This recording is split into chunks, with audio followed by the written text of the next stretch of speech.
Hello friends, स्वागत है आप सभी का आपके अपने चैनल पर science Guru the best. Please like the video, share the video. अगर आप चैनल पर पहली बार आए तो सब्सक्राइब जरूर करना, बेल आइकन प्रेस करके रखो ताकि हर वीडियो का नोटिफिकेशन सबसे पहले आपको मिल जाए।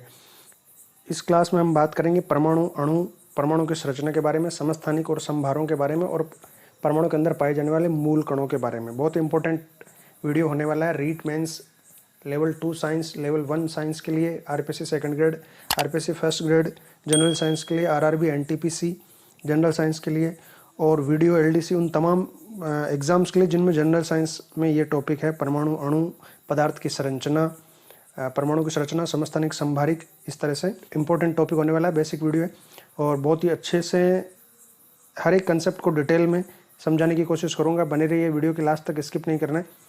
तो सबसे पहले देखो, शुरू करते हैं हम परमाणु से।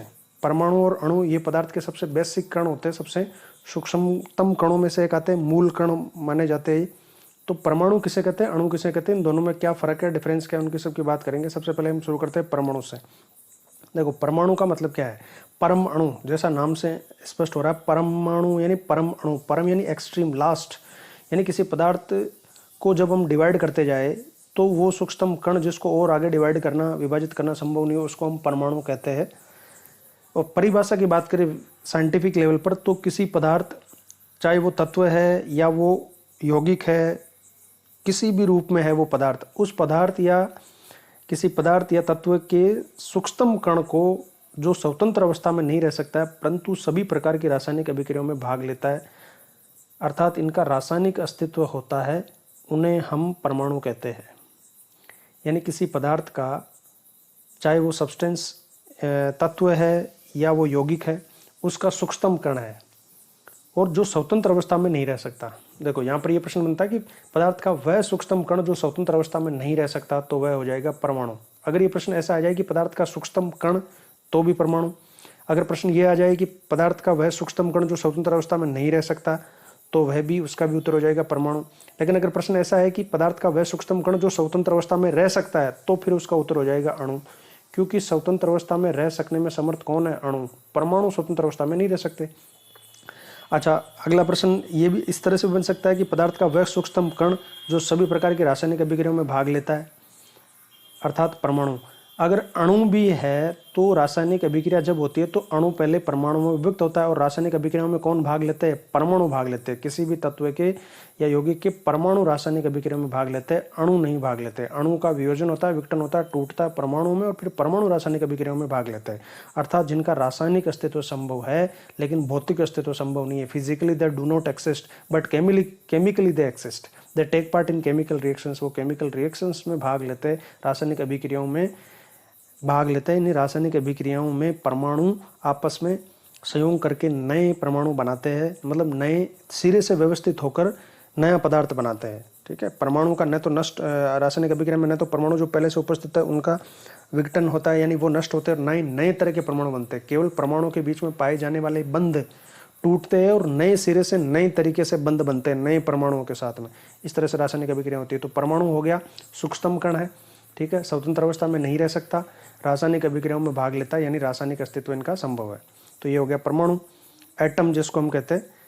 अब देखो, पहले क्या होता था कि परमाणु को सूक्ष्मतम अविभाज्य कण माना जाता था कि भाई परमाणु से आगे और किसी को और दूसरा हमें कण नहीं मिल सकता। लेकिन आज जो साइंस ने जिस तरह से प्रोग्रेस की, तो आज हमारे सामने ऐसे बहुत सारे मशीन्स है या ऐसे प्रयोग है जिनसे हम ये पुष्टि कर चुके हैं कि परमाणु के अंदर भी और बहुत सारे सूक्ष्म कण होते हैं, जैसे electron, proton, neutron, positron, neutrino इत्यादि विद्यमान होते हैं, अर्थात परमाणु भी अविभाज्य है। जो डाल्टन ने परमाणु की थ्योरी दी थी ना, तो उसमें डाल्टन ने परमाणु को अविभाज्य कण माना था, इंडिविजिबल पार्टिकल्स माना था। लेकिन परमाणु आज की डेट में अविभाज्य नहीं है, परमाणु और सूक्ष्मतम कणों से मिलकर बना हुआ है, जो इलेक्ट्रॉन, प्रोटॉन और न्यूट्रॉन और इस तरह के और भी बहुत सारे कण होते हैं। किसी तत्व के सभी परमाणु आपस में समान होते हैं, परंतु अलग अलग तत्वों के परमाणु अलग अलग तरह के होते हैं। देखो, ये बात आपको ध्यान देनी है कि किसी भी तत्व के परमाणु, चाहे ऑक्सीजन है, जैसे एक तत्व ऑक्सीजन है, तो ऑक्सीजन के जो परमाणु होंगे वो बिल्कुल समान होंगे। परमाणु भार में भी समान होंगे, परमाणु संरचना में भी समान होंगे, आकार में भी समान होंगे, यानी सभी दृष्टि से समान होंगे एक तत्व के परमाणु। The atoms of elements are identical, यानी जो एलिमेंट्स के एटम है, किसी तत्व के जो परमाणु है वो आपस में क्या होंगे? समान होंगे, आइडेंटिकल होंगे। लेकिन अलग अलग परमाणु लेकिन अलग अलग तत्व के परमाणु अलग अलग होंगे। जैसे ऑक्सीजन का परमाणु अलग होगा, हाइड्रोजन का परमाणु अलग होगा। हाइड्रोजन और ऑक्सीजन के परमाणु समान नहीं हो सकते, इनका परमाणु भार दोनों का अलग अलग रहेगा, दोनों की संरचना अलग अलग रहेगी, दोनों का इलेक्ट्रॉनिक विन्यास अलग अलग रहेगा, दोनों के नाभिक का भार यानी परमाणु भार अलग होगा। ठीक है, दोनों में प्रोटॉन, न्यूट्रॉन, इलेक्ट्रॉन की संख्या अलग अलग तरह से होगी। इंटरेस्टिंग फैक्ट यह है कि कुछ तत्व जैसे निष्क्रिय गैसें, जैसे हीलियम, नियोन, ऑर्गन और क्रिप्टॉन है, इनके परमाणु स्वतंत्र अवस्था में भी रह सकते हैं। अभी हमने क्या पढ़ा कि परमाणु स्वतंत्र अवस्था में नहीं रह सकता, लेकिन ये यहाँ पर एक अपवाद या एक्सेप्शन कह सकते हैं हम इसको, कि जो अक्रिय गैसें होती है, निष्क्रिय गैसें होती है, इनर्ट गैसेस होती है, जैसे helium, neon, organ, krypton, xenon, radon, जो आवर्त सारणी में 18वें वर्ग की सदस्य है। हे नेता और कर्मचारी जिंदा रहो, helium, neon, organ, krypton, xenon और रेडॉन, ये गैसें निष्क्रिय गैसें कहलाती है, इनर्ट गैसें। निष्क्रिय इसलिए क्योंकि ये किसी दूसरे परमाणु के साथ में, किसी दूसरे के साथ में अभिक्रिया करती नहीं है। क्यों नहीं करती? क्योंकि इनका अष्टक पूर्ण होता है, या इनका बाह्यतम कक्ष, हीलियम के केस में इनका बाह्यतम कक्ष पूरा भरा रहता है। जैसे हीलियम का बाह्यतम कक्ष के कक्ष है और वो पूरा भरा होता है, और बाकी में अष्टक पूर्ण होता है, इसलिए ये निष्क्रिय गैसें होती है। तो निष्क्रिय गैसें जो होती है, उन निष्क्रिय गैसों में के परमाणु स्वतंत्र अवस्था में रह सकते हैं, क्योंकि ये परस्पर अन्य तत्वों के परमाणु से संयोग नहीं करते। जैसे परमाणुविकता की बात करते हैं हम, कोई भी अणु जो होता है ना, उसमें कितने परमाणु है वो उसकी परमाणुविकता कहलाती है। जैसे ऑक्सीजन का ये अणु है, इसकी परमाणुविकता 2 है, इसमें 2 परमाणु है, यानी ऑक्सीजन के जब 2 परमाणु आपस में संयोग करते हैं तो वो ऑक्सीजन का एक अणु बनाते हैं। इसी तरह से जैसे हम सल्फर की परमाणुविकता की बात करते हैं, तो सल्फर की परमाणुविकता होती है 8, S8। यहाँ पर सल्फर के 8 परमाणु आपस में ऐसे रिंग के रूप में, चेन के रूप में एक रिंग बनाते हैं, साइक्लिक जुड़े रहते हैं। इसी तरह से जैसे नाइट्रोजन है, तो नाइट्रोजन में N2, इसकी भी परमाणुविकता 2 है। तो ये जो निष्क्रिय गैसें, इनकी परमाणुविकता 1 ही होती है, यानी हीलियम He2 नहीं होता, He3 नहीं होता, He होता है। इसी तरह से नियोन जो है वो Ne ही होता है, ऑर्गन Ar होता है। यहाँ पर 2, 3, 4 नहीं है, परमाणुविकता इनकी 1 ही है, यानी इनके अणु में एक ही परमाणु है। यही हीलियम का परमाणु है, यही हीलियम का अणु है, यही नियोन का परमाणु है, यही उसका अणु है, यही परमाणु और यही उसका अणु। यानी ये कह सकते हैं कि इनके परमाणु स्वतंत्र अवस्था में रह सकते हैं, क्योंकि वो किसी के साथ में संयोग करते ही नहीं है, ये निष्क्रिय है। बाकी के परमाणु तो आपस में संयोग करके या तो वो अणु बना लेंगे, अणु के रूप में रहेंगे, स्वतंत्र अवस्था में नहीं रहेंगे, अणु के रूप में रहेंगे, या फिर वो यौगिक के रूप में रहेंगे। जैसे 2 या 3 या अधिक परमाणु आपस में संयोग करके कोई यौगिक बना लिया। जैसे जल एक यौगिक है, तो यहाँ पर जल में क्या हुआ कि 2 हाइड्रोजन के परमाणु और 1 ऑक्सीजन के परमाणु, 3 परमाणु एक साथ आ गए और इस रूप में हमारे सामने जल के रूप में है। अब इनका स्वतंत्र अस्तित्व संभव है। लेकिन अकेले परमाणु के रूप में, जैसे हाइड्रोजन का ये परमाणु है और ये हाइड्रोजन का दूसरा परमाणु है, ये ऑक्सीजन का एक परमाणु, इस रूप में परमाणु के रूप में इनका अस्तित्व संभव नहीं है। लेकिन यहाँ पर इनर्ट गैसेस जो है, निष्क्रिय गैसें हैं, उनके परमाणुओं का स्वतंत्र अस्तित्व संभव है। क्यों? क्योंकि ये निष्क्रिय है, परस्पर अन्य तत्वों के साथ में संयोग नहीं करते। तो ये परमाणु की बात होगी। अब हम पढ़ते हैं अणु के बारे में। अणु को मॉलिक्यूल कहा जाता है, ठीक है। परमाणु को एटम कहा जाता है और अणु को मॉलिक्यूल कहा जाता है। तो परमाणु एक्सट्रीम, परमाणु छोटा है, अणु उससे बड़ा है। चलो अणु की परिभाषा की बात करते हैं। देखो, अणु किसी पदार्थ, तत्व या यौगिक का वह सूक्ष्मतम कण जो स्वतंत्र अवस्था में रह सकता है परंतु रासायनिक अभिक्रियाओं में भाग नहीं लेता। जैसे अभी हमने वहां पर डिस्कस किया था परमाणु में कि परमाणु सूक्ष्मतम कण है, ठीक है, लेकिन परमाणु सूक्ष्मतम कण है लेकिन वो स्वतंत्र अवस्था में नहीं रह सकता। तो वह सूक्ष्मतम कण जो स्वतंत्र अवस्था में रह सकता है किसी भी तत्व या यौगिक का यानी पदार्थ का, तो वह क्या हो जाएगा? अणु हो जाएगा। यानी किसी पदार्थ, तत्व या यौगिक का वह सूक्ष्मतम कण, smallest particles which can freely exist, जो स्वतंत्र अवस्था में रह सकता है परंतु रासायनिक अभिक्रियाओं में भाग नहीं लेता। अब रासायनिक अभिक्रियाओं में कोई भी अणु होगा तो वो परमाणु में विभाजित होगा। जैसे ऑक्सीजन का अणु है तो ये पहले परमाणु, ऑक्सीजन के 2 परमाणु में विभाजित होगा। अब ये ऑक्सीजन के परमाणु किसी रासायनिक अभिक्रिया में भाग लेंगे। तो जो रासायनिक अभिक्रिया में भाग नहीं लेता है लेकिन है सूक्ष्मतम कण और जिसका स्वतंत्र अस्तित्व संभव है, वो कौन है? अणु है। यानी किसी पदार्थ के सूक्ष्मतम कण जो स्वतंत्र अवस्था में रह सकता है परंतु रासायनिक अभिक्रिया में भाग नहीं लेता है। ये पदार्थ के सभी गुणों का प्रतिनिधित्व करता है। इसका निर्माण परमाणुओं से होता है। परमाणु आपस में मिलकर अणु का निर्माण करते हैं, ठीक है। जैसे चाहे तत्व के अणु है या यौगिक के अणु है, ठीक है। जैसे ये एक तत्व है ऑक्सीजन, तो इसमें 2 परमाणु है, तो ये परमाणु आपस में मिलकर, 2 परमाणु आपस में मिलकर अणु बनाएंगे और ये उस पदार्थ के सभी गुणों का प्रतिनिधित्व करेगा। यानी ऑक्सीजन जो तत्व है उसके सभी गुण इस अणु में भी होंगे। या कोई पदार्थ या यौगिक की बात करते हैं, जैसे मान लो यहाँ पर जल एक यौगिक है H2O, तो इसके अंदर जो अणु है, जल के अणु है, ये जल के अणु जो है वो इस जल के सभी गुणों का प्रतिनिधित्व करेंगे, ठीक है। तो परमाणु से मिलकर अणु बनता है। तत्वों में एक अणु में एक या अधिक समान प्रकार के परमाणु और यौगिकों के एक अणु में 2 या 2 से अधिक तरह के परमाणु होते हैं। अणु 2 प्रकार के होते हैं, तत्व के अणु और यौगिकों के अणु। तत्वों के अणु में तो एक ही तरह के परमाणु रहेंगे, जैसे hydrogen, helium, lithium, beryllium, boron, carbon, nitrogen, oxygen. ये जो है आवर्त सारणी में अभी तक 112 के जिनकी खोज हो चुकी है, ये तत्व है। इन तत्वों के परमाणुओं में तो अणुओं में तो एक ही तरह के परमाणु होंगे। तत्वों के अणु में एक ही तरह के परमाणु, जैसे ऑक्सीजन का ये अणु है तो इसमें केवल ऑक्सीजन के परमाणु होंगे। इसी तरह से ये हाइड्रोजन का अणु है तो इसमें केवल हाइड्रोजन के ही परमाणु होंगे। लेकिन यौगिक की बात करें अगर हम, जैसे यौगिकों के अणु की बात करें, जैसे जल एक यौगिक है तो ये जल का एक अणु है, तो इसमें कौन कौन से परमाणु होंगे? इसमें हाइड्रोजन और ऑक्सीजन के परमाणु होंगे। इसी तरह से अगर अमोनिया, ये भी एक यौगिक है NH3, तो इसमें कौन कौन से परमाणु होंगे? तो इसमें नाइट्रोजन और हाइड्रोजन परमाणु है। तो यौगिकों के अणुओं में अलग अलग तरह के परमाणु होते हैं, लेकिन तत्वों के अणुओं में एक ही तरह के परमाणु होते हैं।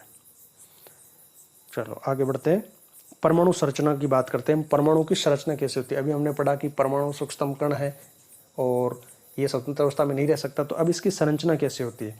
तो देखो, परमाणु की संरचना को समझने के लिए अलग अलग वैज्ञानिकों ने अलग अलग समय पर अपने मॉडल दिए थे, जिसमें थॉमसन का मॉडल है, रदरफोर्ड का मॉडल है, और बाद में जो नील बोर का मॉडल किताब में दिया हुआ है, जो नील बोर का मॉडल है। ठीक है, इसी तरह से बहुत सारे मॉडल आए, किसी ने अलग अलग तरह से सबने इनकी व्याख्या की, और अभी जो वर्तमान में जो है नील बोर का मॉडल, जिसको सही मॉडल माना जाता है, तो उसके हिसाब से परमाणु की संरचना कैसी है। तो देखो, परमाणु में मुख्यतः 3 मौलिक कण से मिलकर ये बना होता है। वैसे तो और भी लगभग 20-25 तरह के इनके अंदर कण होते हैं, लेकिन मुख्य या मौलिक कण जो बेसिक पार्टिकल्स है वो 3 है। यह है इलेक्ट्रॉन, प्रोटॉन और न्यूट्रॉन है। तो परमाणु में मौलिक कण 3 मुख्य मौलिक कण कौन से? इलेक्ट्रॉन, प्रोटॉन और न्यूट्रॉन है। परमाणु के बीच में एक नाभिक होता है जिसमें धनावेशित प्रोटॉन और आवेश रहित न्यूट्रॉन पाए जाते हैं। परमाणु के बीच में सेंटर में एक नाभिक होता है, न्यूक्लियस होता है, जिसमें 2 कण पाए जाते हैं, एक तो धनावेशित प्रोटॉन और एक आवेश रहित न्यूट्रॉन पाए जाते हैं। नाभिक के बाहर ऋणावेशित इलेक्ट्रॉन होते हैं, जो नाभिक के चारों ओर विभिन्न कक्षकों ऑर्बिट्स में चक्कर लगाते रहते हैं। इलेक्ट्रॉन और प्रोटॉनों की संख्या बराबर होती है। ये बहुत ध्यान से देखना आपको कि इलेक्ट्रॉन की संख्या प्रोटॉन की संख्या के बराबर होती है, जिन पर विपरीत प्रकृति का परंतु समान मात्रा में आवेश पाया जाता है।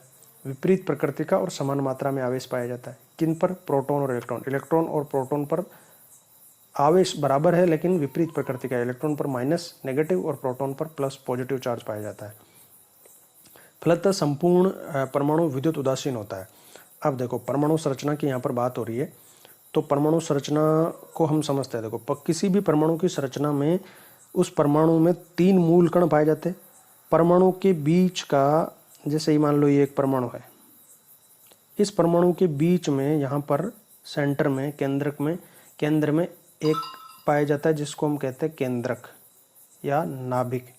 केंद्रक या नाभिक यानी न्यूक्लियस इसको कहते हैं। ये इसके केंद्र में है इसका न्यूक्लियस। अब यहाँ पर 3 तरह के टोटल कण है इस परमाणु के पास में। इसमें से एक कण जिसको कहते हैं इलेक्ट्रॉन, वो तो इन कक्षाओं में, ये बाहर कक्ष है, जैसे मान लो ये एक कक्ष है, के कक्ष है, इसी तरह से 2, 3 सब में अलग अलग होती है, किसी में 1, किसी में 2, या इस तरह से इनके अंदर कक्षाएं होती है। तो जैसे ये के कक्ष, एल कक्ष, एम कक्ष, इस तरह से कक्षाएं हो सकती है। तो इनमें तो इलेक्ट्रॉन्स होते हैं कक्षाओं में। किस में कितने इलेक्ट्रॉन्स होंगे, इनके भी अलग अलग नियम है। जैसे पहले कक्ष में 2, दूसरे में 8 अधिकतम, तीसरे में 18, चौथे में 32, इस तरह से होती है। आगे जब हम बढ़ते हैं तो फिर वो एस ऑर्बिट्स की बात करते हैं, तो एस, पी, डी और एफ, इस तरह से ऑर्बिट्स आ जाते हैं। उनमें अलग अलग इलेक्ट्रॉन है। जैसे एस कक्ष, एस ऑर्बिट में 2, पी में अधिकतम 6 इलेक्ट्रॉन, और इसी तरह से डी में अधिकतम 10 इलेक्ट्रॉन और एफ में अधिकतम 14 इलेक्ट्रॉन भर सकते हैं। तो वो आगे की बातें मैं आपको बताऊंगा बाद में। अभी मेनली हम ये देखते हैं कि नाभिक की संरचना जो होती है, तो उस नाभिक की संरचना में बीचों बीच एक न्यूक्लियस होता है, जिसमें 2 कण पाए जाते हैं, धनावेशित प्रोटॉन और उदासीन न्यूट्रॉन नाभिक में पाए जाते हैं। और जो ऋणावेशित कण है इलेक्ट्रॉन, वो कक्षाओं में चक्कर लगाता रहता है। तो इलेक्ट्रॉन कक्षाओं में चक्कर लगाता है, रिवॉल्व करता है। ऋणावेशित कण है, नेगेटिव चार्ज होता है। प्रोटॉन पर धनावेशित चार्ज होता है, नाभिक के अंदर पाया जाता है। और न्यूट्रॉन पर कोई चार्ज नहीं है, आवेश रहित है, उदासीन है, ये भी नाभिक में पाया जाता है। तो ये तीनों कणों की स्थिति की बात होगी और आवेश की बात होगी। इलेक्ट्रॉन पर ऋणावेश और प्रोटॉन पर धनावेश, ये दोनों आवेश मात्रा में बराबर होते हैं, और ये आवेश होते हैं 1.6 × 10⁻⁻19, 10⁻⁻19 कूलाम। इलेक्ट्रॉन पर ये ऋणावेश, ये माइनस में चार्ज होता है, और प्रोटॉन पर ये इतना ही चार्ज धनावेश होता है, यानी 10⁻+19 होता है प्रोटॉन पर, और इलेक्ट्रॉन पर 1.6 गुणा 10 की घात -19 कूलाम, माइनस में नेगेटिव चार्ज होता है कूलाम। आवेश की इकाई कूलाम होती है, कूलाम एक वैज्ञानिक था, उसके सम्मान में आवेश की इकाई को कूलाम कहा जाता है। तो एक इलेक्ट्रॉन पर कितना आवेश होता है? 1.6 गुणा 10 की घात -19 कूलाम एक इलेक्ट्रॉन पर आवेश होता है, और प्रोटॉन पर 1.6 गुणा 10 की घात प्लस धनावेश होता है ना, इसलिए प्लस इतना ही आवेश होता है। चलो आगे देखते हैं। इन 3 कणों के अलावा और भी बहुत सारे कण होते हैं, 30 से अधिक मौलिक कणों की अभी तक खोज हो चुकी है। तो इन कणों के बारे में थोड़ा संक्षेप में थोड़ा जानते हैं, चूंकि आगे भी ऐसी खोज जारी है, अर्थात अनंत ब्रह्मांड की तरह सूक्ष्म परमाणु के भी अपने अंदर असंख्य रहस्य समेटे हुए हैं। तो परमाणु के अंदर भी बहुत सारे कण और किस तरह से क्या क्या होते हैं। तो अब कुछ महत्वपूर्ण जो मौलिक कण है उनके बारे में हम पढ़ते हैं। तो इलेक्ट्रॉन, प्रोटॉन, न्यूट्रॉन मौलिक कण, उसके अलावा और भी कुछ कण उनके बारे में हम पढ़ेंगे। तो सबसे पहले देखो, अब यहाँ पर इलेक्ट्रॉन, प्रोटॉन, न्यूट्रॉन की खोज किसने की थी, इन तीनों कणों के ऊपर कितना आवेश होता है, इनका कितना द्रव्यमान होता है, ये खोज कब की गई थी, इनकी स्थिति कहाँ पर है, इस पर प्रश्न बनते हैं कंपटीशन एग्जाम्स में। तो इनको आप ध्यान से देखना, समझना, ठीक है। सबसे पहले बात करते हैं इलेक्ट्रॉन की। तो इलेक्ट्रॉन परमाणु का मूल कण है, और सर्वप्रथम इलेक्ट्रॉन की खोज 1897 ईस्वी में जे थॉमसन द्वारा की गई थी। देखो, थॉमसन ने अपना परमाणु संरचना का एक मॉडल दिया था, जो उसने प्लम पुडिंग मॉडल कहा था उसने, ठीक है। प्लम पुडिंग मॉडल, या जिसको वाटरमेलन मॉडल भी कहा जाता है, तरबूज के जैसा। तो उसने कहा था कि परमाणु के अंदर जितना भी धनावेश है वो तरबूज के लाल खाने वाले भाग के जैसे है, और ऋणावेश बीच बीच में, जैसे बीज धसे रहते तरबूज में, वैसे ऋणावेश बीच बीच में उसमें धसा रहता है, इस तरह से। ऐसा एक उसने मॉडल दिया था परमाणु संरचना का, प्लम पुडिंग मॉडल कहते हैं। प्लम पुडिंग एक मिठाई है, क्रिसमस पर प्लम पुडिंग बनाई जाती है। तो इसमें सबसे पहले इसने इलेक्ट्रॉन की खोज करी थी 1897 ईस्वी में जे थॉमसन ने। तो यहाँ पर ये सबसे इंपॉर्टेंट प्रश्न ये बन गया कि इलेक्ट्रॉन की, परमाणु के जितने भी कण हैं उसमें सबसे पहले इलेक्ट्रॉन की खोज हुई थी। कब हुई थी? 1897 में। किसने की थी? जे थॉमसन ने, ठीक है। नाभिक के बाहर नाभिक की परिक्रमा करने वाले इन कणों पर कितना चार्ज होता है? 1.6 गुणा 10 की घात माइनस गुलाम का ऋणावेश होता है। तो इन पर आवेश पहले खोज 1897 में, ठीक है। खोज हमने पता कर ली कि 1897 में जे थॉमसन ने की थी। 2 प्रश्न यहाँ से बन गए। कब हुई थी? 1897 में। किसने की थी? जे थॉमसन ने, इलेक्ट्रॉन की खोज। अब आवेश कितना है? 1.6 गुणा 10 की घात -19 कूलाम। चौथा प्रश्न बनता है कि द्रव्यमान कितना है? 9.1 × 10 की घात -31 किलोग्राम, ठीक है। तो इनका द्रव्यमान है ना बहुत कम है, 10 की घात -31, यानी 1 को आप भाग दो 10 की घात 31 से, यानी 1 के आगे यहाँ पर 31 जीरो लगानी है आपको। सोच लो कितना आएगा, मतलब इतना कम होता है इनका द्रव्यमान कि इसको हम नेग्लेक्ट कर देते हैं, नेग्लिजिबल मानते हैं, नगण्य मानते हैं। इसलिए जो भी परमाणु होता है उसके द्रव्यमान में इलेक्ट्रॉन का द्रव्यमान नहीं जुड़ता, ध्यान रखना।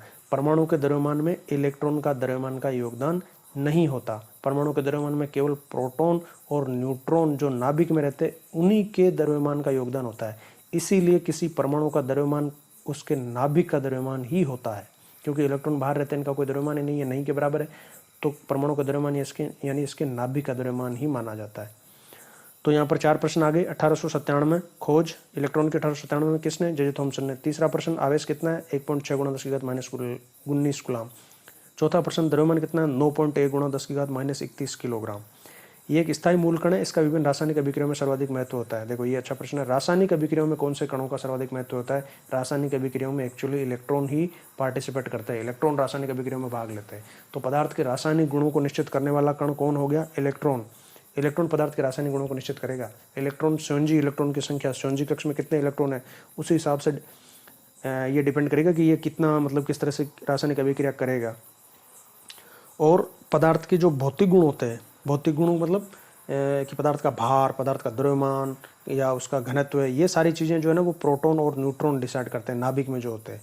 तो भौतिक गुणों को निश्चित करने वाले कण कौन है? प्रोटॉन और न्यूट्रॉन। और पदार्थ के रासायनिक गुणों को निश्चित करने वाला कण कौन है? इलेक्ट्रॉन। तो रासायनिक अभिक्रिया में इसका सर्वाधिक महत्व होता है। अगला मूल कण प्रोटॉन। जैसा मैंने आपको बताया कि प्रोटॉन इलेक्ट्रॉन के बराबर ही आवेश वाला कण है, लेकिन धनावेश होता है। स्थिति हमने पढ़ ली, इसकी नाभिक में होता है। नाभिक में पाया जाने वाला है, स्थायी कण है। 1.6 गुणा 10 की घात -19 कूलाम का धनावेश होता है। धनावेश लिख दिया है ना, ये 10 की घात -19 कूलाम, इसको आप +19 कर लो, चाहे आप इसको बाद में यहाँ पर धनावेश लिख सकते हो कि इतना चार्ज होता है, लेकिन धनावेश होता है, ऋणावेश नहीं होता। इलेक्ट्रॉन के बराबर ही है लेकिन धनावेश है। अब देखो इसका द्रव्यमान, हम अगर इलेक्ट्रॉन के द्रव्यमान से इसको कंपेयर करें तो इसका द्रव्यमान इलेक्ट्रॉन की बजाय बहुत ज़्यादा है। 1.67 × 10 की घात -27 किलोग्राम है। और उसका द्रव्यमान का कितना था इलेक्ट्रॉन का? 9.1 9.1 गुणा 10 की घात -31 किलोग्राम था। तो आप यहाँ 10 की घात देखो, यहाँ तो -31 और -27, माइनस में जो घात छोटी होती है वही एक्चुअल में बड़ा होता है। तो -27 बड़ा है, इससे कितना बड़ा है? 27 और 10 की घात 31 में कितनी जीरो का फ़र्क हो गया देख लो आप, 4 जीरो का, यानी लगभग 10,000 गुना हो गया। लेकिन अब ये 1.27 को 9.1 से अगर डिवाइड करेंगे तो ये लगभग 10 टाइम तो ये हो गया, यानी लगभग ऐसा माना जाता है कि 2000 गुना या 1800 गुना के आसपास भारी कण है ये। 1800 या 2000 गुना भारी है इलेक्ट्रॉन के बजाय। अब आप सोच के देखो, कोई कण किसी दूसरे कण से 2000 गुना भारी है, तो पहले वाला कण उसके सामने उसका द्रव्यमान क्या रह गया? कुछ भी नहीं। 2000 गुना भारी होना मतलब पहले वाला तो उसके सामने कुछ भी नहीं, इसलिए उसको नेग्लेक्ट कर दिया जाता है कि इलेक्ट्रॉन का जो मास है, द्रव्यमान है, उसको हम नहीं लेते, प्रोटॉन के द्रव्यमान को ही लेते हैं। तो देखो ये 9.1 है, इलेक्ट्रॉन का द्रव्यमान 9.1 गुणा 10 की घात -31 और प्रोटॉन का द्रव्यमान है 1.67 गुणा 10 की घात -27 किलोग्राम। अब इसकी खोज 1919 में हुई थी। इलेक्ट्रॉन की खोज हमने 1897 में पढ़ा। 1897 में किसने करी? थॉमसन ने करी थी। इसकी खोज हुई 1919 में। किसने करी? गोल्डस्टीन ने करी थी। परंतु इस कण का नाम प्रोटॉन किसने दिया? रदरफोर्ड ने दिया था, ये ध्यान रखना। अब यहाँ पर दो साइंटिस्ट के नाम आ रहे, गोल्डस्टीन और रदरफोर्ड। तो यहाँ पर कंफ्यूज नहीं होना कि खोज तो करी थी किसने? गोल्डस्टीन ने, और नाम किसने दिया था? प्रोटॉन नाम दिया था रदरफोर्ड ने। 1919 में खोज किसने करी? गोल्डस्टीन ने, लेकिन प्रोटॉन नाम किसने दिया? रदरफोर्ड ने। गोल्डस्टीन ने इसको प्रोटॉन नाम नहीं दिया था। गोल्डस्टीन ने तो इसको केवल पॉजिटिव पार्टिकल्स कहा था कि particles which have positive charge on them, इस तरह से कुछ नाम दिया था। लेकिन रदरफोर्ड ने प्रोटॉन नाम दिया था। तो प्रोटॉन नाम रदरफोर्ड ने दिया, खोज गोल्डस्टीन ने करी 1919 में।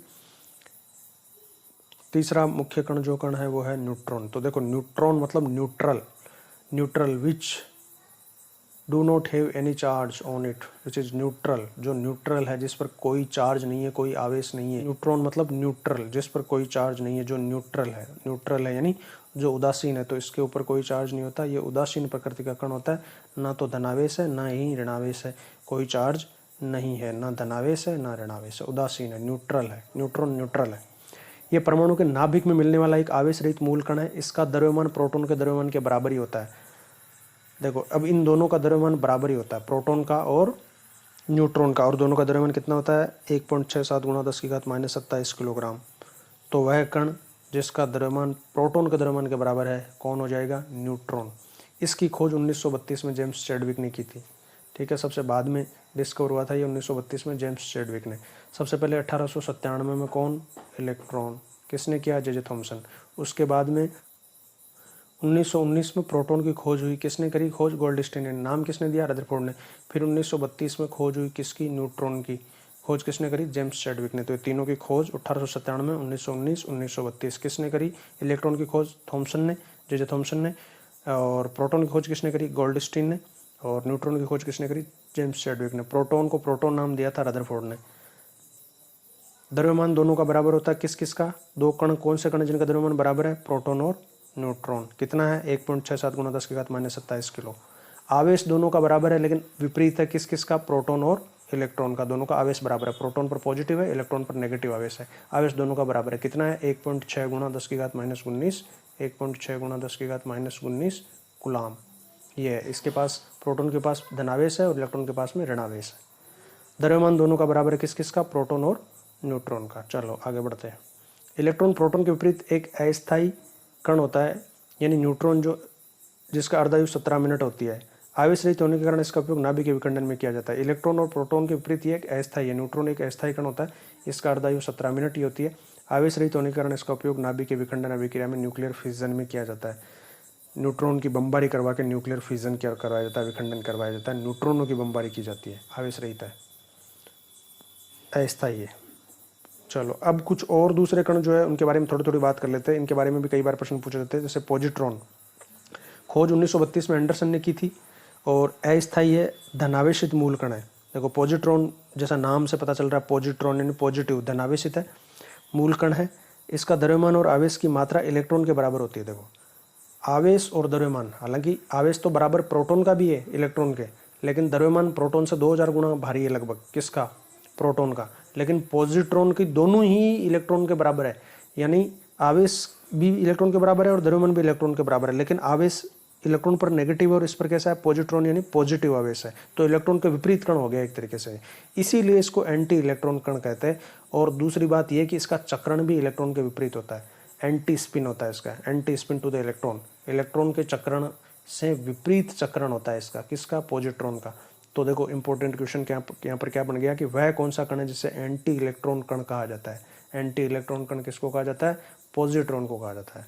क्यों, क्योंकि इलेक्ट्रॉन के अपोजिट यानी विपरीत आवेश होता है, चार्ज यानी धनावेश होता है, उतना ही बराबर द्रव्यमान बराबर आवेश, लेकिन चक्रण विपरीत होता है। चलो अगले कण की बात करते हैं, न्यूट्रिनो। न्यूट्रिनो देखो, न्यूट्रिनो यानी न्यूट्रल एक तरीके से, न्यूट्रॉन के जैसा ही। तो इसकी खोज 1930 में पाउली ने की थी, पाउली नाम के वैज्ञानिक ने न्यूट्रॉन की खोज की थी, न्यूट्रॉन की खोज पाउली ने की थी। द्रव्यमान और आवेश रहित मूल कण, न तो द्रव्यमान है और न आवेश है। न्यूट्रिनो यानी न्यूट्रल है, द्रव्यमान भी नहीं है। एंटी न्यूट्रिनो इसका प्रतिकण होता है, दोनों का चक्रण एक दूसरे के विपरीत होता है। न्यूट्रिनो का अपोजिट क्या हो गया, एंटी न्यूट्रिनो। देखो न्यूट्रॉन पर चार्ज नहीं है, न्यूट्रॉन जो मूल कण था उस पर चार्ज नहीं है यानी आवेश नहीं है, लेकिन द्रव्यमान तो उसके प्रोटॉन के बराबर है। लेकिन ये दूसरा कण आया न्यूट्रिनो, ध्यान रखना, जिसका न आवेश है और न ही द्रव्यमान है। तो प्रश्न बन सकता है कि ऐसा कौन सा कण है जिसके पास न द्रव्यमान है और न आवेश है, तो न्यूट्रिनो। अगला कण है पाईमेसोन। पाईमेसोन की खोज 1935 में युकावा ने की थी, जापान के वैज्ञानिक है, 1935 में युकावा ने। और ये एक अस्थायी मूल कण होता है, 3 प्रकार के पाई हो सकते हैं, पाईमेसोन कण हो सकते हैं, धनात्मक पाईमेसोन, ठीक है, धनात्मक पाईमेसोन, ऋणात्मक पाईमेसोन और उदासीन पाईमेसोन, ठीक है। ये 3 तरह के कण हो सकते हैं आवेश के आधार पर, धनात्मक, ऋणात्मक, उदासीन। इनका द्रव्यमान इलेक्ट्रॉन के द्रव्यमान के 270 गुना होता है। ये 10⁻⁸ सेकंड के लिए बनता है और फिर नष्ट हो जाता है, बहुत अस्थायी है, ठीक है, अस्थायी कण होता है। 270 गुना इलेक्ट्रॉन के द्रव्यमान का होता है, तो इलेक्ट्रॉन का द्रव्यमान तो बहुत कम है, उसका 270 गुना भी, ये बहुत कम द्रव्यमान इनका माना जाएगा। अगला है फोटोन। देखो बहुत इंपॉर्टेंट कण है, प्रकाश में ये फोटोन के कण पाए जाते हैं, ठीक है, लाइट में, प्रकाश में। ये ऊर्जा के छोटे छोटे बंडल होते हैं, पैकेट्स होते हैं, जो प्रकाश की चाल से गति करते हैं, प्रकाश की चाल से गति करने वाले। और प्रकाश की चाल कितनी होती है, 3 × 10⁸ मीटर प्रति सेकंड। अगर किलोमीटर में लेवे तो 10⁸ की जगह 10⁵ आ जाएगा। तो प्रकाश की चाल से गति करने वाले कण कौन है, फोटोन है, ठीक है।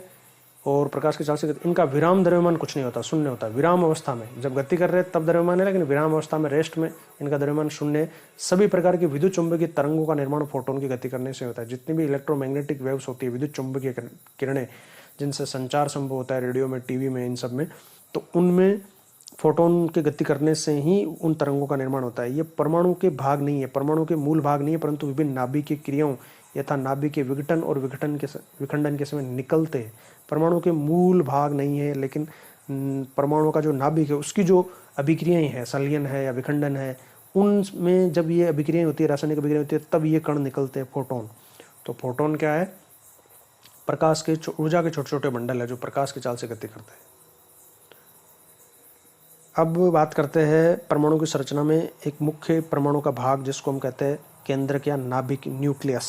तो देखो न्यूक्लियस पोजीशन पता चल रही है यहाँ से, न्यूक्लियस की पोजीशन कहाँ होती है, न्यूक्लियस सेंटर में होता है, बीचों बीच, ठीक है, परमाणु के बीचों बीच नाभिक में न्यूक्लियस होता है। ये परमाणु का घनीभूत हाईली डेंस केंद्रीय भाग होता है, सेंट्रल पार्ट, जो हाईली डेंस है यानी बहुत ज़्यादा घनीभूत है, यानी डेंसिटी यानी घनत्व बहुत ज़्यादा है, बहुत ज़्यादा भारी यही है। क्योंकि परमाणु का भार, जो भी परमाणु भार है वो प्रोटॉन और न्यूट्रॉन की वजह से होता है, और ये दोनों कण कहाँ होते हैं, नाभिक में होते हैं, इसलिए हाईली डेंस सेंट्रल पार्ट है, केंद्रीय भाग है। इसके परमाणु का, इसमें समस्त परमाणु का समस्त धनावेश यही होता है, समस्त धनावेश, क्योंकि सारे के सारे प्रोटॉन कहाँ पाए जाते हैं, नाभिक में। मैंने आपको बताया कि नाभिक में 2 कण पाए जाते हैं, एक तो प्रोटॉन और एक न्यूट्रॉन। अब इन दोनों का भार ही तो पूरे परमाणु का भार होता है, तो सारा का सारा भार यहीं आ गया नाभिक में। और सारा धनावेश कहाँ पर है, प्रोटॉन के पास धनावेश होता है, तो सारा का सारा धनावेश कहाँ है, नाभिक में। तो जिसमें परमाणु का समस्त धनावेश प्रोटॉनों के कारण और लगभग संपूर्ण द्रव्यमान न्यूट्रॉन और प्रोटॉनों के कारण, न्यूक्लियॉन्स कहा जाता है इनको, न्यूक्लियॉन। प्रोटॉन और न्यूट्रॉन न्यूक्लियस के अंदर मिलते हैं ना, इसलिए इनको न्यूक्लियॉन्स कहा जाता है, न्यूक्लियॉन्स। अब साइज, आकार की बात करते हैं तो देखो परमाणु के नाभिक की त्रिज्या 10⁻⁻14 मीटर होती है और खुद परमाणु की त्रिज्या 10⁻⁻10 मीटर होती है।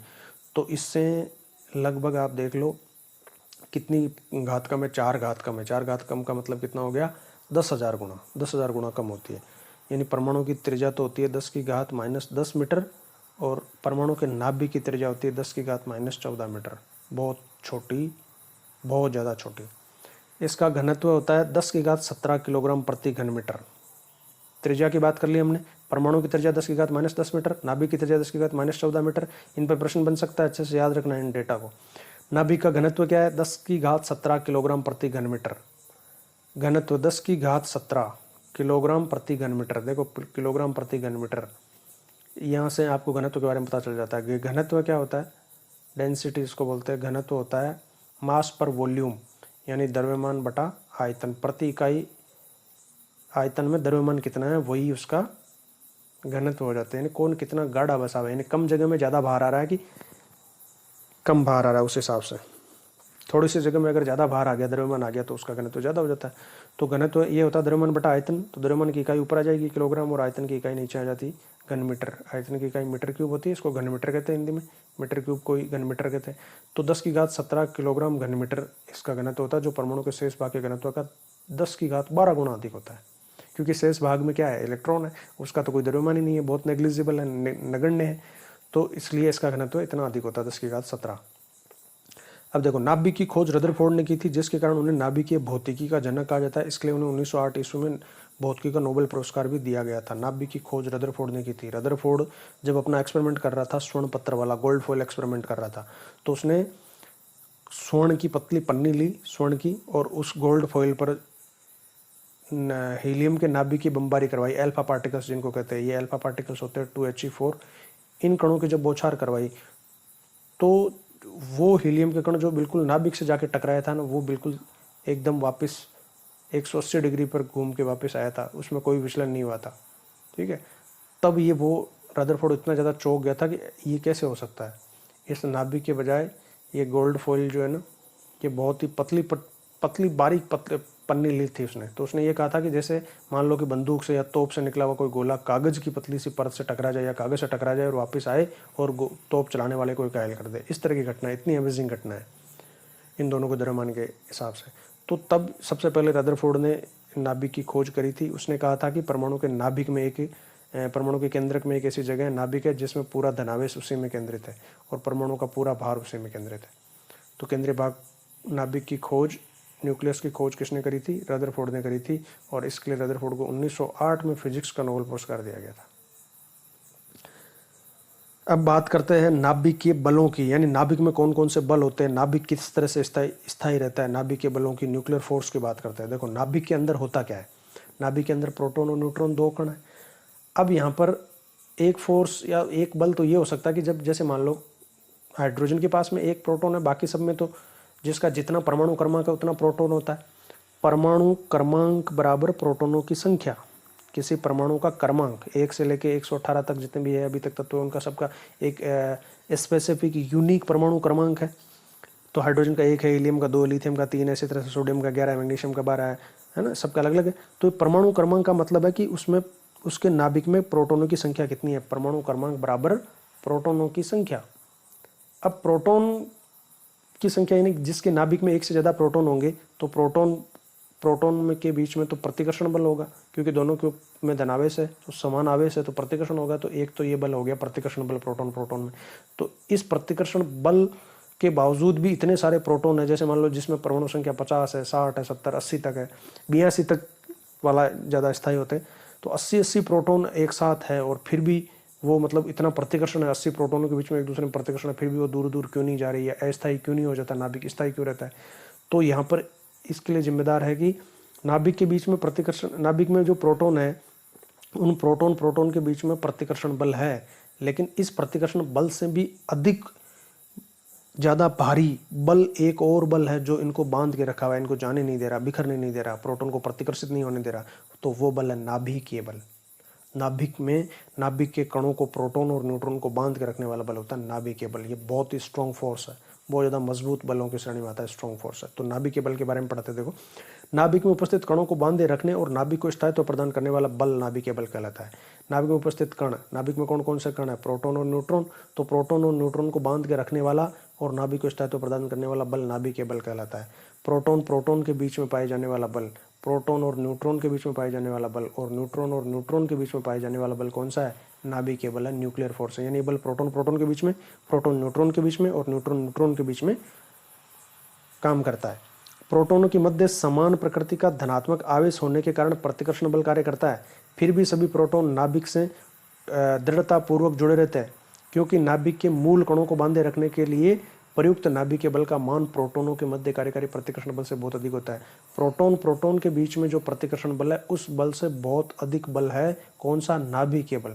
इसलिए नाभिक जो है वो स्थिर है, इन प्रोटॉन को बांध के रखने में सक्षम है।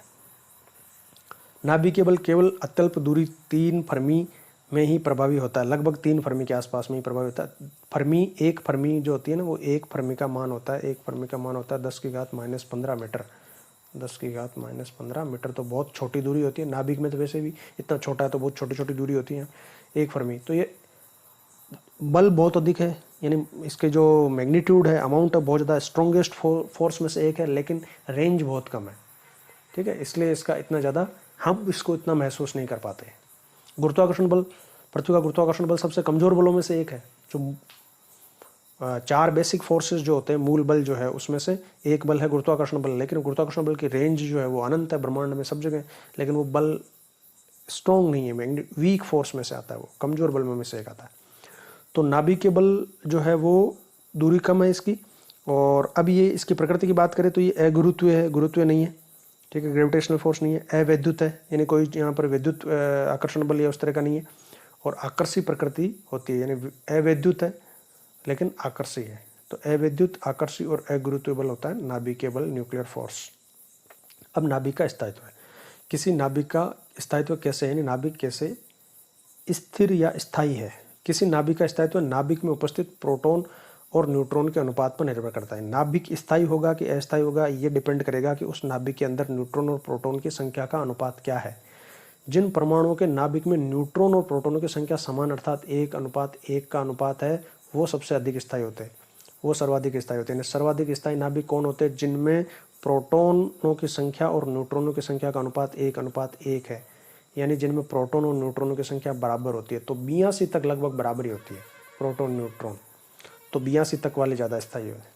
और ये प्रोटॉन और न्यूट्रॉन का अनुपात जब 1:1 से अधिक हो जाएगा, ज़्यादा हो जाएगा, जिनमें 1.5 ऐसे अधिक हो जाएगा, वो अस्थायी हो जाते हैं और वो रेडियो एक्टिव होते हैं। प्रोटॉन के सापेक्ष न्यूट्रॉन की संख्या बढ़ने से नाभिक का स्थायित्व घटता है। न्यूट्रॉन की जैसे जैसे संख्या बढ़ती जाती है प्रोटॉन के सापेक्ष, तो वैसे वैसे नाभिक का स्थायित्व घटता है। जब ये अनुपात 1.5 से अधिक हो जाता है तो नाभिक या पदार्थ रेडियोधर्मी हो जाता है, अर्थात उसका स्वतः सेल्फ डिके होने लगता है। यही कारण है कि नाभिक में 82 से अधिक प्रोटॉन होने पर उनके मध्य लगने वाले प्रतिकर्षण बल का मान नाभिकीय बल से अधिक हो जाता है, न्यूक्लियर फोर्स से अधिक हो जाता है। 82 तक वाले ज़्यादा स्थायी है, क्योंकि 82 तक में तो क्या है कि प्रोटॉन के बीच का जो प्रतिकर्षण बल है ना, इस प्रतिकर्षण बल के बजाय नाभिकीय बल जो है वो ज़्यादा है, तो ये स्थायी है। लेकिन 82 से अधिक वालों में अब न्यूट्रॉनों की संख्या ज़्यादा हो जाती है। न्यूट्रॉन की संख्या ज़्यादा है तो न्यूट्रॉन बटा प्रोटॉन, ठीक है, न्यूट्रॉन की संख्या ज़्यादा, जैसे मान लो किसी में तो डबल है प्रोटॉन की संख्या से, तो 200/100, किसी में 100 प्रोटॉन है और 200 न्यूट्रॉन है, तो ये अनुपात क्या आ गया? 2:1 आ गया, यानी 2 आ गया।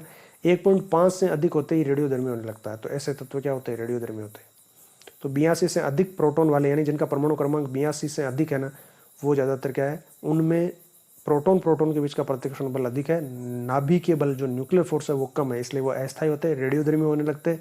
उनमें से रेडियो एक्टिव रेडिएशंस निकलती है, अल्फा बीटा गामा, और वो अस्थायी होते हैं। परमाणु क्रमांक 82 से ऊपर के जितने भी तत्व है सभी में n/p का मान 1.5 से अधिक होता है, फलतः उनमें रेडियोधर्मिता का गुण पाया जाता है, यानी उनमें न्यूट्रॉनों की संख्या प्रोटॉन के मुकाबले लगभग 1.5 गुना होती है। अब बात करते हैं समस्थानिक परमाणु की आइसोटॉप्स की। देखो, आइसो और टॉप्स, आइसो का मतलब होता है सेम, सिमिलर, और टॉप्स का मतलब होता है place. The elements which are placed on same place at same place in periodic table, जो पीरियोडिक टेबल में सेम प्लेस पे रखे गए हैं वो आइसोटॉप्स कहलाते हैं। सम स्थानिक, जिनका स्थान समान है। स्थान कहाँ पर है? आवर्त सारणी में, जो आवर्त सारणी में एक ही स्थान पर रखे गए। और आवर्त सारणी, मॉडर्न आवर्त सारणी, आधुनिक आवर्त सारणी किस हिसाब से बनाई गई? परमाणु क्रमांक के हिसाब से बनाई गई है। तो ये समस्थानिकों के परमाणु क्रमांक समान होते हैं। परमाणु क्रमांक समान होते हैं यानी प्रोटॉनों की संख्या समान होती है। परमाणु क्रमांक क्या है? प्रोटॉनों की संख्या, तो प्रोटॉन की संख्या तो समान होती है। लेकिन इनमें क्या होता है कि न्यूट्रॉन्स की संख्या अलग अलग होती है, इसलिए इनकी द्रव्यमान संख्या अलग हो जाती है। देखो, किसी भी परमाणु को जब हम लिखते हैं ना, तो सबसे नीचे लिखते हैं Z, फिर यहाँ पर परमाणु का सिंबल या उसका प्रतीक लिखते हैं, जैसे मान लो यहाँ पर कार्बन है या कुछ भी है तो उसका प्रतीक लिखेंगे और यहाँ पर ऊपर उसकी ए लिखा जाता है, ए यानी द्रव्यमान संख्या। अब इसको समझाता हूँ आपको कि जेड क्या है यहाँ पर। तो जेड को कहते हैं परमाणु क्रमांक, और परमाणु क्रमांक क्या होता है, प्रोटोनों की संख्या होती है। ठीक, परमाणु क्रमांक होता है प्रोटोन की संख्या, प्रोटोन की संख्या। और ए जो है ना, इसको कहते हैं द्रव्यमान संख्या, मास नंबर, द्रव्यमान संख्या, द्रव्यमान संख्या। और द्रव्यमान संख्या क्या होती है, द्रव्यमान संख्या होती है प्रोटॉन प्लस न्यूट्रॉन की संख्या, प्रोटॉन प्लस न्यूट्रॉन। ठीक है, तो समस्थानिकों में क्या होता है कि प्रोटॉनों की संख्या तो बराबर होती है, यानी वो एक ही तत्व के परमाणु होते हैं, प्रोटॉन की संख्या बराबर है, लेकिन द्रव्यमान संख्या अलग अलग होती है। अब द्रव्यमान संख्या अलग कैसे हो सकती है, परमाणु संख्या समान हो, परमाणु संख्या समान हो यानी प्रोटॉन तो समान है, तो प्रोटॉन तो दोनों में समान है, लेकिन न्यूट्रॉन की संख्या अलग अलग होती है। जैसे मान लो हम बात करते हैं कार्बन के दो समस्थानिक होते हैं, कार्बन 12 और एक कार्बन 14, कार्बन 12 और कार्बन 14 दोनों ही कार्बन के हैं, तो परमाणु संख्या तो 6 है। लेकिन अब इसके पास में यहाँ पर द्रव्यमान संख्या 12 है, यानी प्रोटॉन प्लस न्यूट्रॉन कितने, 12 है। अब इसमें से प्रोटॉन कितने, 6 है, क्योंकि परमाणु संख्या 6, और न्यूट्रॉन भी कितने हो जाएंगे, 6, 12 वाले में। अब 14 वाले को देखो आप, 14 वाले की मास नंबर ए क्या हो जाएगा, प्रोटॉन प्लस न्यूट्रॉन। प्रोटॉन कितने हैं, 6 है, क्योंकि कार्बन ही है इसलिए परमाणु क्रमांक 6, लेकिन न्यूट्रॉन कितने हो गए, 8 हो गए। तो न्यूट्रॉनों की संख्या अलग अलग होती है, प्रोटॉनों की संख्या समान होती है, यानी परमाणु संख्या समान होती है, द्रव्यमान संख्या अलग अलग होती है। तो एक ही तत्व के परमाणु जिनकी परमाणु संख्या समान हो लेकिन द्रव्यमान संख्या मास नंबर भिन्न भिन्न हो, समस्थानिक परमाणु कहलाते हैं। अर्थात किसी तत्व के विभिन्न परमाणुओं के नाभिकों में न्यूट्रॉनों की संख्या अलग अलग होती है, तो ऐसे परमाणु एक दूसरे के समस्थानिक परमाणु कहलाते हैं। किसी तत्व के परमाणु एक से अधिक परमाणु है और उनमें न्यूट्रॉन की संख्या अलग अलग है, तो वो उसके समस्थानिक हो जाएंगे।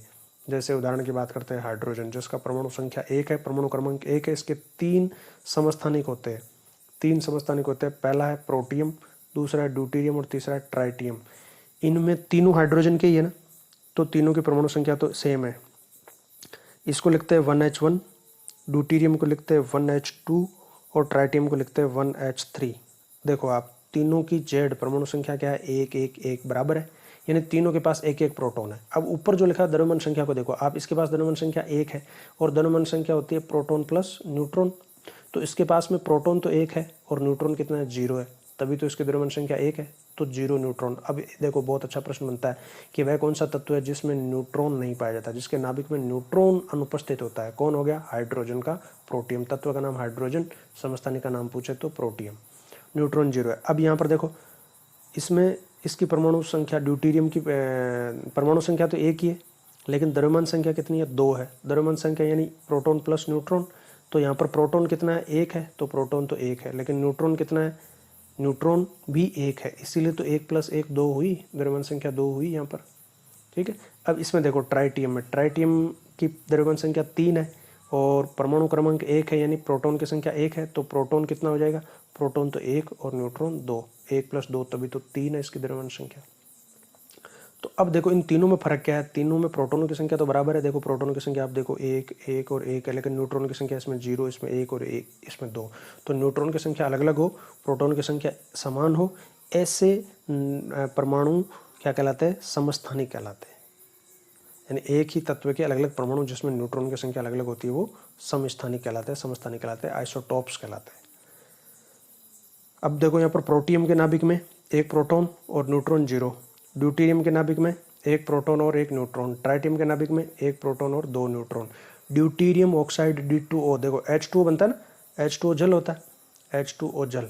तो अगर इसमें H2O में हाइड्रोजन में अगर ये इसका समस्थानिक ड्यूटेरियम है ना, तो D2O ड्यूटेरियम ऑक्साइड को भारी जल कहते हैं।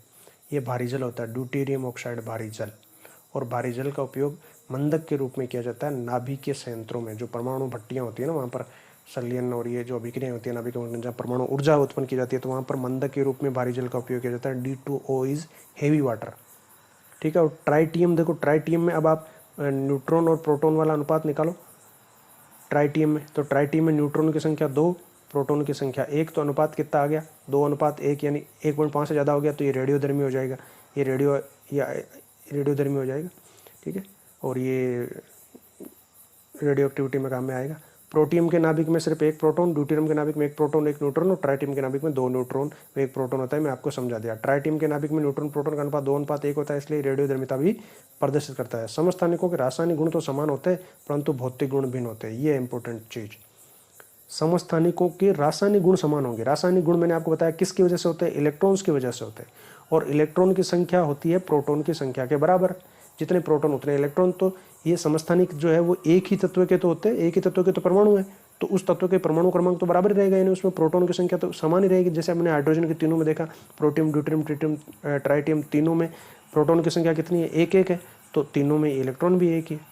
इसलिए रासायनिक रूप से तो ये तीनों हाइड्रोजन ही है, लेकिन भौतिक गुण भिन्न हो जाएंगे। भौतिक गुण कौन निश्चित करता है, प्रोटॉन और न्यूट्रॉनों की संख्या यानी द्रव्यमान संख्या। तो द्रव्यमान संख्या तीनों के अलग अलग है, इसलिए भौतिक गुण भिन्न हो गए, लेकिन रासायनिक रूप से तो वो तीनों ही हाइड्रोजन ही है, क्योंकि रासायनिक गुण के लिए जिम्मेदार इलेक्ट्रॉन है और तीनों के पास एक एक इलेक्ट्रॉन है। अगर तीनों की इनकी संरचना देखें ना, प्रोटियम ड्यूटेरियम और ट्राइटियम तीनों की, तो तीनों के अगर हम बढ़ाए, इनका चित्र बनाता हूँ आपको सामने, तो देखो पहले प्रोटियम, तो प्रोटियम में क्या है, एक प्रोटॉन और 0 न्यूट्रॉन ये नाभिक में, और एक इलेक्ट्रॉन बाहर, यहाँ पर ये एक इलेक्ट्रॉन है। ठीक, अब अगर ड्यूटेरियम की बात करें तो ड्यूटेरियम में क्या होता है, नाभिक में एक प्रोटॉन है, एक न्यूट्रॉन है, एक न्यूट्रॉन है, ये नाभिक हो गया, और ये बाहर एक पहला कक्ष के कक्ष बनेगा और इसमें एक इलेक्ट्रॉन है। ठीक है, अगर ट्राइटियम की बात करें तो ट्राइटियम में एक प्रोटॉन है और न्यूट्रॉन 2 है, ये इसका न्यूक्लियस हो गया, ये बाहर इसका कक्ष हो गया और इसमें एक इलेक्ट्रॉन रहेगा। तो इलेक्ट्रॉन तो सब में एक एक ही है, एक इलेक्ट्रॉन एक इलेक्ट्रॉन एक इलेक्ट्रॉन, इसलिए रासायनिक रूप से तीनों समान ही होंगे। और प्रोटॉन भी तीनों में एक ही, एक एक प्रोटॉन है तीनों में। न्यूट्रॉनों की संख्या अलग है, यहाँ पर प्रोटियम में 0 है, ड्यूटेरियम में 1 है और ट्राइटियम में 2 है। अब समस्थानिकों का उपयोग ये देखो, अब समस्थानिकों के मेडिकल में और बहुत सारी जगह में इनके बहुत अच्छे अच्छे उपयोग है, तो इनके बारे में क्वेश्चन भी बनता है। तो यहाँ पर आप ध्यान से समझना कि किस आइसोटोप का किस समस्थानिक का कहाँ पर उपयोग किया जाता है। तो सबसे पहले हम बात करते हैं कार्बन 14। कार्बन के देखो 2 आइसोटोप होते हैं, कार्बन 12 और कार्बन 14। एक कार्बन 13 भी होता है, लेकिन ज़्यादा जिक्र इन 2 का ही होता है। तो परमाणु क्रमांक तो समान है, 6 जेड परमाणु क्रमांक, लेकिन द्रव्यमान संख्या अलग अलग है, यानी न्यूट्रॉन इसके अंदर तो 6 है, इसके अंदर 8 है। तो ये जो कार्बन 14 है, इसका उपयोग कार्बन डेटिंग में किया जाता है, यानी फॉसिल्स की एज निकालने के लिए, कि कोई जीवाश्म कितना पुराना है ये पता लगाने के लिए।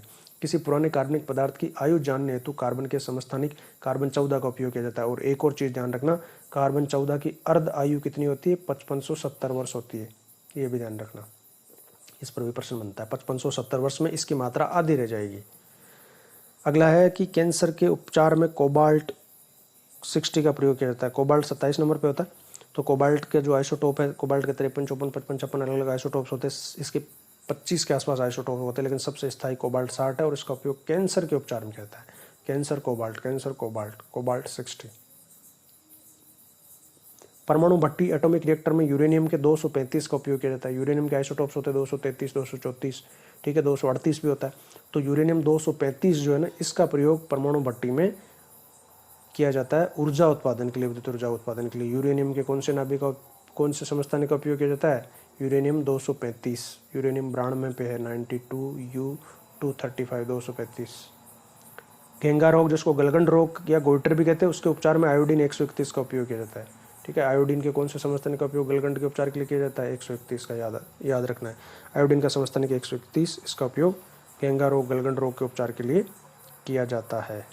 इस आयोडीन का परमाणु क्रमांक 53 होता है, 53 पे यह है, तो 53I131 ये समस्थानिक आयोडीन का, इसका उपयोग गलगंड के उपचार के लिए किया जाता है। इसके अलावा आयोडीन के 132, 133, 134, 123, 124 इस तरह के और भी बहुत सारे आइसोटॉप्स होते हैं।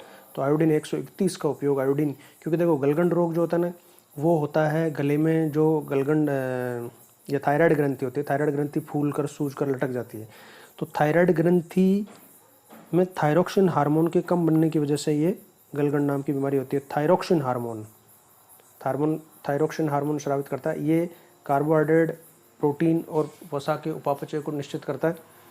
तो ये थायरोक्सिन हार्मोन का निर्माण आयोडीन की वजह से होता है, आयोडीन की वजह से। तो अगर आयोडीन, इसलिए आप याद रखना कि थायराइड ग्रंथि, थायरोक्सिन हार्मोन गले में पाई जाती है, सूज जाती है, फूल जाती है, गला सूज कर बड़ा हो जाता है। पहाड़ी क्षेत्रों में जो लोग रहते हैं ना, उनमें पानी में और उनके खाने में आयोडीन की कमी होती है, इसलिए वहाँ पर ये गलगंड नाम की बीमारी ज़्यादा होती है, घेंगा रोग।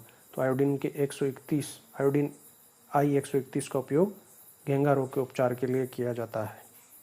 अगला इसका उपयोग की बात करते हैं, देखो श्रृंखला अभिक्रिया में मंदक मॉडरेटर ग्रुप में हाइड्रोजन के समस्थानिक ड्यूटेरियम का उपयोग करते हैं। जो श्रृंखला अभिक्रिया होती है, चेन रिएक्शन होती है न्यूक्लियर विखंडन में इनमें, तो यहाँ पर हाइड्रोजन का जो समस्थानिक ड्यूटेरियम है उसका उपयोग भारी जल के रूप में किया जाता है, DTO के रूप में, मंदक के रूप में, मॉडरेटर के रूप में, न्यूट्रॉन को अवशोषित करने के लिए, चेन रिएक्शन को स्लो करने के लिए, ताकि वो कंट्रोल में रहे और धीरे हो।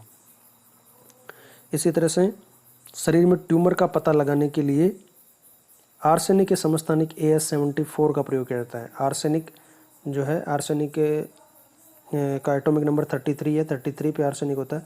आर्सेनिक के समस्थानिक 74, इसका प्रयोग किसके लिए किया जाता है? ट्यूमर का पता लगाने के लिए। शरीर में ट्यूमर का, कैंसर के लिए जो ट्यूमर बनते हैं उनका पता लगाने के लिए इनका प्रयोग किया जाता है।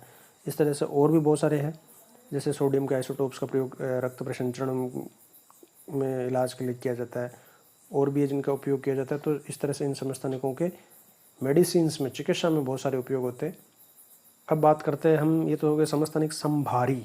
देखो समभारी जैसा नाम से स्पष्ट हो रहा है, समभार यानी जिनका भार समान होता है। अब भार किसकी वजह से होता है? प्रोटॉन और न्यूट्रॉन की वजह से होता है।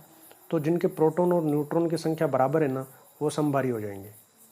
तो विभिन्न तत्व, अभी एक तत्व के नहीं होंगे, अलग अलग तत्वों के परमाणु होंगे ये, जिनका परमाणु क्रमांक भिन्न होगा परंतु द्रव्यमान संख्या प्रोटॉन न्यूट्रॉन की संख्या का योग समान हो, तो वो समभारी परमाणु कहलाते हैं। जैसे यहाँ पर उदाहरण है एक कैल्शियम का, कैल्शियम और ऑर्गन। देखो ऑर्गन 18 नंबर पे है, तो 18 पे है तो प्रोटॉन तो 18 है, लेकिन इसके पास न्यूट्रॉन 22 है, तो द्रव्यमान संख्या 18 और 22 कितनी होगी? 40 होगी। इसी तरह से कैल्शियम का परमाणु क्रमांक 20 है, तो प्रोटॉन तो 20 है और न्यूट्रॉन भी 20 है, तो 20 और 20 40, तो दोनों समभारी हो गई कि नहीं हो गई भाई? ऑर्गन जो है AR 18 40 लिखेंगे इसको, 18 परमाणु क्रमांक है लेकिन 40 द्रव्यमान संख्या, क्योंकि न्यूट्रॉन 2 ज़्यादा है 22, तो 18 और 22 40 हो गई। लेकिन कैल्शियम को हम लिखेंगे 20 40, यहाँ पर 20 20 है, प्रोटॉन न्यूट्रॉन दोनों 20 20 है, तो 20 और 20 40 हो गए, दोनों समभारी हो गए। समभारी यानी समान भार, यानी जिनमें प्रोटॉन और न्यूट्रॉनों की संख्या बराबर हो, अलग अलग तत्व के परमाणु होंगे तो समभारी। ये तो बस जस्ट कंसेप्ट है, इनका कोई खास यूज़ नहीं है इस तरह से कि भाई इनका मेडिसिन में या और कहीं पर केमिस्ट्री में इस तरह से कोई खास यूज़ होता है। तो ये हमने आज मेन बात करी है, परमाणु की संरचना के बारे में थोड़ी बात करी है, इलेक्ट्रॉन प्रोटॉन न्यूट्रॉन की बात करी है, आइसोटोप्स की बात करी है, समस्थानिक की बात करी है। इसका नेक्स्ट पार्ट बहुत जल्दी आपके लिए लेकर आ रहा हूँ, जिसमें हम परमाणु की संरचना को समझेंगे, परमाणु के विभिन्न कक्षकों के बारे में बात करेंगे, परमाणु मॉडल के बारे में बात करेंगे, और वन लाइनर क्वेश्चंस और MCQ क्वेश्चंस उससे नेक्स्ट पार्ट में मैं लेकर आ रहा हूँ। तो बने रहिए मेरे साथ में इस चैनल पर। वीडियो अगर आपको पसंद आया तो लाइक ज़रूर करना, अगर आप चैनल पर पहली बार आए तो सब्सक्राइब जरूर करना, ये फ्री ऑफ कॉस्ट है, इसके पैसे नहीं लगेंगे। और बेल आइकन जरूर प्रेस करके रखना, घंटी दबा दो ताकि हर नोटिफिकेशन सबसे पहले आप तक मिल जाए, ये भी फ्री ऑफ कॉस्ट है। तो मिलते हैं अगले वीडियो में, तब तक जय हिंद,